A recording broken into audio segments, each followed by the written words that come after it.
Good evening, नमस्कार। ज्योति classes में आप सभी का एक बार फिर अभिनंदन है। बीच में कुछ हेल्थ इशू हो जाने के कारण और कुछ फेस्टिवल होने की वजह से जो एक हिस्ट्री का क्लास में स्टार्ट किया था वो डिले हो गया है। उसके लिए हाथ जोड़ के आप सभी से क्षमा। आप चलिए अब दोस्तों, अब स्टार्ट करते हैं जर्मनी का एकीकरण। 1866 से 71 में जाके ये एकीकरण संभव हुआ। उसके पहले भी आपने देखा होगा इटली का एकीकरण कैसे हुआ। काउंट काबूर, मेजनी वगैरह जितने भी हम चीज़ पीछे पढ़ा दिए हैं, तो उस वीडियो को जरूर देखें। इसका एक स्क्रीनशॉट पहले ले लीजिए।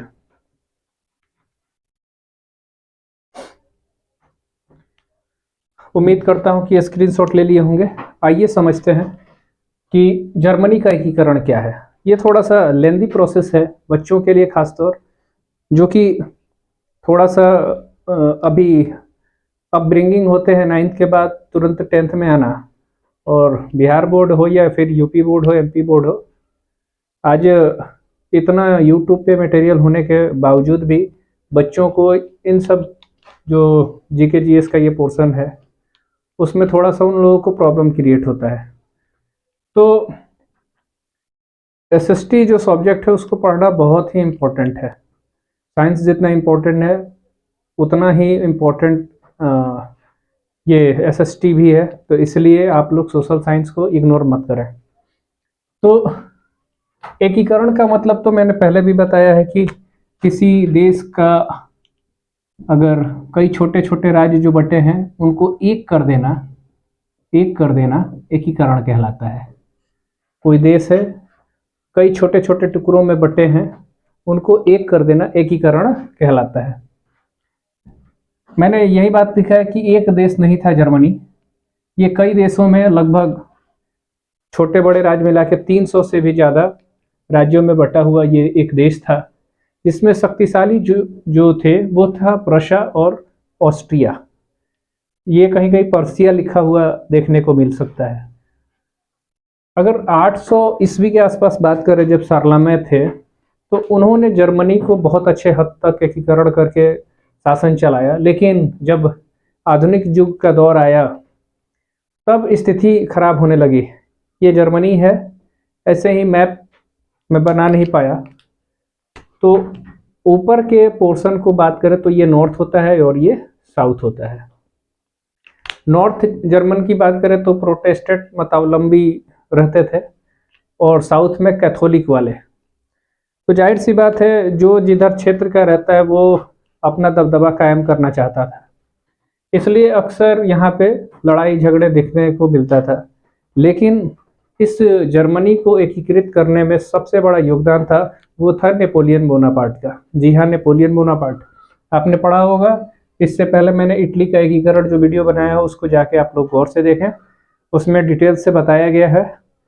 1848 तक मेटरनिख युग था, उसका भी खात्मा हुआ था, वो भी आप लोग उस पीछे क्लास में आप लोग देख लें जरूर। अब बात करें कि क्यों था जर्मनी का एकीकरण, क्यों नहीं हो रहा था, तो सबसे पहली बात है कि राष्ट्रीय एकता का अभाव था। राष्ट्रीय भावना जागृत नहीं हुई थी।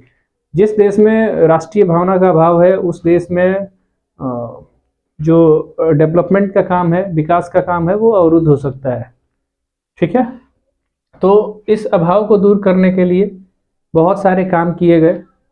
उसमें साहित्यकारों ने बड़ा और विचारकों ने बहुत ही योगदान दिया, जैसे हीगल कांट हुए, हमबोल्ट हुए, जैकब ग्रिम हुए, अर्डर्ट। इन्होंने कविताओं के द्वारा लोगों में राष्ट्रीय भावना उत्पन्न की। टीचर और स्टूडेंट्स ने भी एक संस्था खोली थी, ब्रूसेनसेफ्ट। इसके द्वारा भी लोगों में राष्ट्रीय भावना जो थी उसको भी फैलाया जा रहा था। इसका वाइमर राज्य जो था जर्मन का, इसमें येना विश्वविद्यालय था जो कि राष्ट्रीय भावना का एक केंद्र था।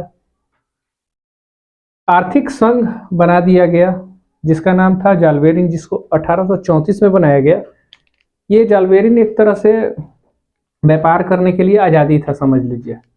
व्यापार आसान कर दिया गया, टैक्स फ्री व्यापार होता था। जो भी आप हैं, जो भी आप व्यापार करें उसमें टैक्स फ्री है, यानी टैक्स फ्री है तो आप जो भी जितना में सामान खरीदते हैं या बेचते हैं, जितना उसका पैसा मिलता है वो आपके पॉकेट में आता है। तो ये बहुत ही एकीकृत किया। ठीक है,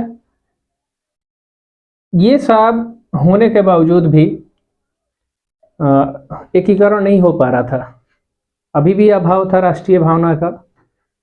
इधर मार्च 1848 में फ्रैंकफर्ट में एक पुराना जो सभा था डाइट का, वहाँ पे एक सभा बुलाई गई जिसमें प्रुशिया का शासक थे फ्रेडरिक विलियम प्रथम।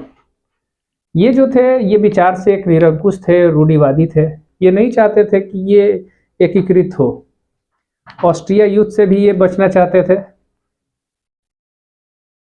इस जो सभा थी इसमें यह कहा गया था कि जो एकीकरण होगा वो फ्रेडरिक विलियम प्रथम के अंडर में होगा, लेकिन आगे चल के इनकी मृत्यु हो जाती है, उसके बाद इनके भाई बनते हैं। लेकिन फिर भी वहाँ पे भी एकीकरण का प्रयास विफल रहा। इसके बाद यू टर्न होता है जर्मनी के एकीकरण में, और एक व्यक्ति आते हैं जिनका नाम है ऑटो वन बिस्मार्क। जी हाँ, आप सही सुन रहे हैं, बिस्मार्क, जो कि बहुत ही बोलते हैं कि वो राजनीति में बहुत ही दूरदर्शी देखने वाला व्यक्ति था। इसने जर्मनी को एकीकृत करने के लिए 3 युद्ध करा दिए। ये 3 युद्ध आप देख रहे हैं, डेनमार्क युद्ध 1864 में, फिर ऑस्ट्रिया प्रुशिया युद्ध 1866 में, और फिर फ्रांस प्रुशिया युद्ध 1870 में। तो इस एकीकरण में 3 प्रमुख जो युद्ध हुए हैं ये बहुत ही इम्पोर्टेंट युद्ध है। इसके बारे में आगे फिर चर्चा कर रहे हैं।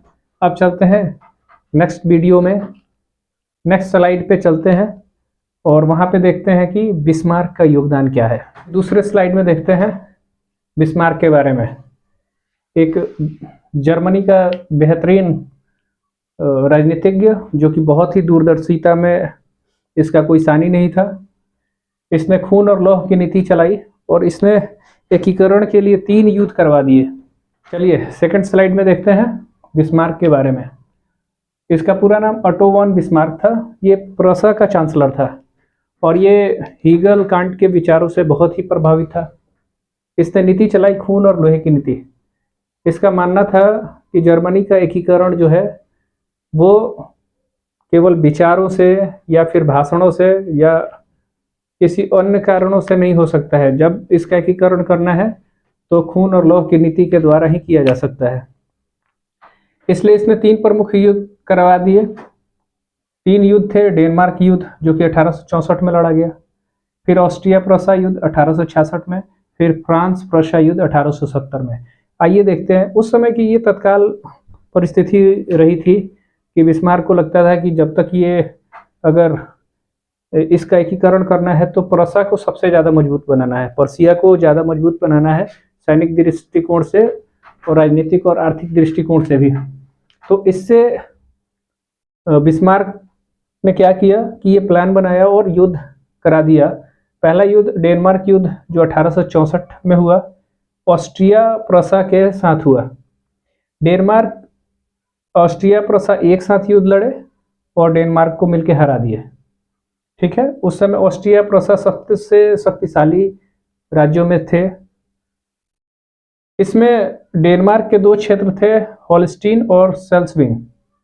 सेल्सविंग को प्रुशिया ने जीत लिया, अपने अंडर में ले लिया, और ऑस्ट्रिया ने होल्स्टीन को। इस प्रकार डेनमार्क बाहर हो गया। उसके बाद ऑस्ट्रिया प्रुशिया युद्ध 1866 में हुआ जिसमें प्रुशिया विजयी रहा और ऑस्ट्रिया हार गया।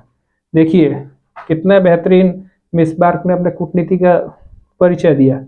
ऑस्ट्रिया और प्रुशिया के साथ युद्ध करके डेनमार्क को हराया, और जब देख लिया कि डेनमार्क हार गई है, अब ऑस्ट्रिया जो है वो अब शिथिल पड़ेगा, तब तक प्रुशिया ने ऑस्ट्रिया पे वार कर दिया जिससे ऑस्ट्रिया भी हार गई।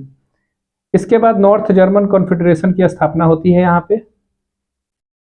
फिर तीसरा युद्ध फ्रांस प्रुशिया युद्ध होता है 1870 में। इसमें फ्रांस और प्रुशिया के बीच युद्ध होता है।